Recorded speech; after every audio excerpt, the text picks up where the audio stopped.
हमारा देश धीरे धीरे एक डेमोक्रेसी ख़त्म होती जा रही है हमारे देश में। अगर डेमोक्रेसी को ज़िंदा रखना है तो हमें खुद मुद्दे उठाने पड़ेंगे और इस साल चुनाव में देश की स्थिति को बदलने के लिए सरकार बदलनी पड़ेगी। इस साल अगर सरकार नहीं बदली गई तो फिर कभी नहीं हो पाएगा ऐसा। तो फिर कोई बड़ा नेता या फिर कोई बड़ा मूवमेंट ही हमें बचा सकता है। वो तो अंधभक्त बता सकते हैं, बस अंधभक्त बता सकते हैं ये बात। हाँ। 400 पार। हाँ, आज की स्थिति हो गई है कि खुले में संविधान के खिलाफ कोई भी बोल रहा है और लोग सुन के भी कुछ नहीं कर पा रहे हैं। अगर ऐसे ही चलता रहा तो हमारे देश का क्या होगा आने वाली समय में।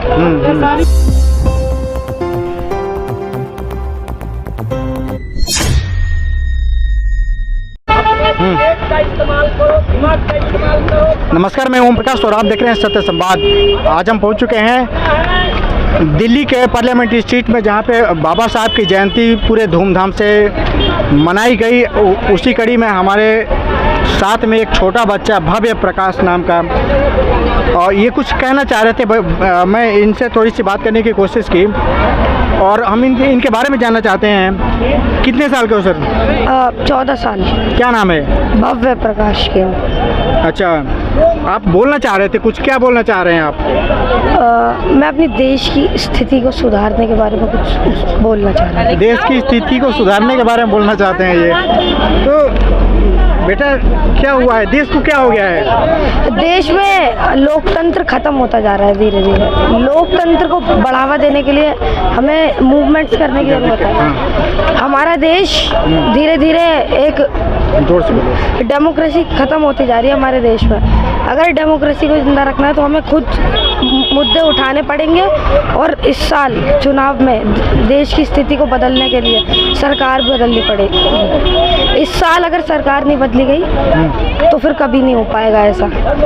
तो फिर कोई बड़ा नेता या फिर कोई बड़ा मूवमेंट ही हमें बचा सकता है। नहीं, आपको ऐसा क्यों लग रहा है कि अब के बाद जो है डेमोक्रेसी ख़त्म कर दी जाएगी? आपको ऐसा क्यों लग रहा है बेटा?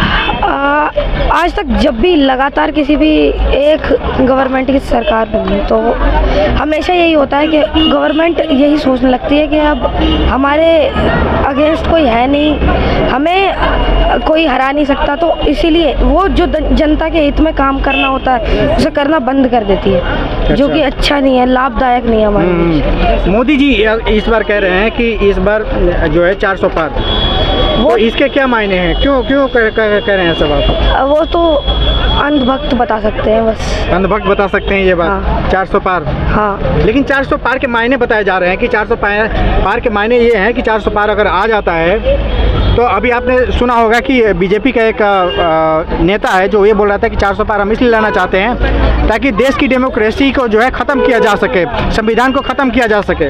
आपने सुना है ये बात? हाँ, ये सुना है। ये लोग, आज की स्थिति हो गई है कि खुले में संविधान के खिलाफ कोई भी बोल रहा है और लोग सुन के भी कुछ नहीं कर पा रहे हैं। अगर ऐसे ही चलता रहा तो हमारे देश का क्या होगा आने वाली समय में। ये सारी बातें कहाँ से जानते हैं आप? ये कहाँ से जानते हैं ये सब बात? ये सब जो इंसान आसपास जी रहा है, जो किसी और की सोच से नहीं सिर्फ अपने दिमाग से काम लेता है, उसे ये पता होगा। मतलब राजनीति में आप इंटरेस्ट लेते हैं? हाँ। बिल्कुल। देश के सबसे बढ़िया नेता किसको मानते हैं आप? अपना आइडियल किसको मानते हैं अभी इस पीरियड में?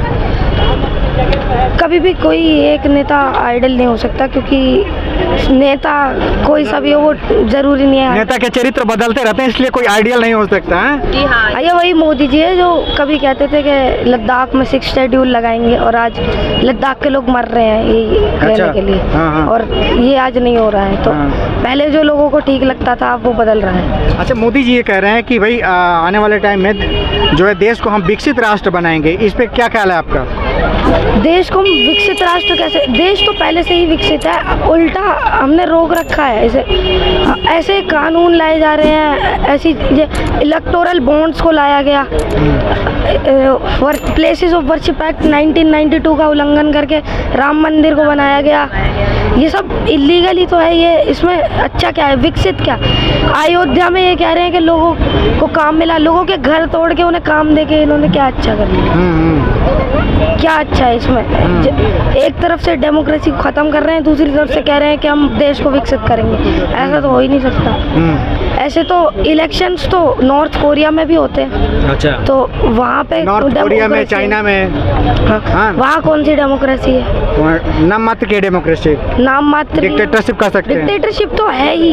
ये रशिया का एग्जाम्पल ले लेंगे, कुछ समय ही पहले आई थी पुतिन की सरकार, अच्छा, लेकिन लोगों ने पुतिन को पसंद किया। आज क्या हो रहा है सब जानते हैं। ध्रुव राठी की वीडियो देखते हैं? हाँ, ध्रुव राठी, वहीं से सीखे। आज ध्रुव राठी सही बात करते हो। वहीं से हाँ, सही कहता है।